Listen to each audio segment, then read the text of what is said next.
7 ਲੈਂਦੀ ਹੈ 10 ਦਿਨ ਵੈਸੇ ਸੂਆ ਇਹਦਾ ਕਿਤੋਂ ਹੈ ਹਾਂ ਨਹੀਂ ਲੈਂਦੀ ਹੈਗਾ ਅੱਜ ਇਹਦੀ ਨਾਲ ਪੂਰੇ ਮੈਂ ਦੇਣੀ ਕੱਟੀ ਮੈਂ 5-7 ਦਿਨ ਪਾਵੇ ਜੀ ਹਾਂ ਥੱਲਾ ਹੀ ਹੁਣ ਬਣਾਉਂਦਾ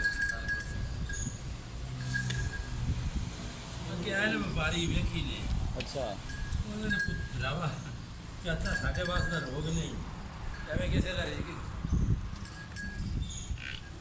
ਐਵੇਂ ਰਿਜ਼ਕ ਕਿਉਂ ਕੋ ਲਾਈਏ ਕਿਸੇ ਦਾ ਉਹਨੇ ਜੀ ਮੈਂ ਉਹ ਦੁਨੀਆ ਖਾਈਆਂ ਨੇ ਉਹਨੇ ਰਾਜੀ ਦਾ ਵਪਾਰੀ ਹੈਗਾ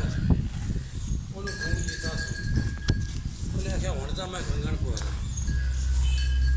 ਵੱਲੇ ਮੈਂ ਆਸ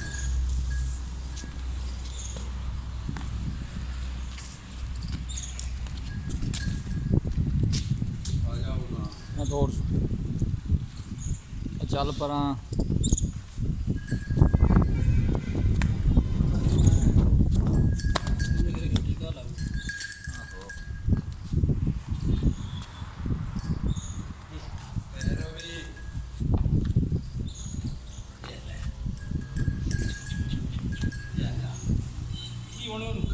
ਖਾਣਾ ਹੀ ਕੀ ਲਾਣੇ ਲੈਣੇ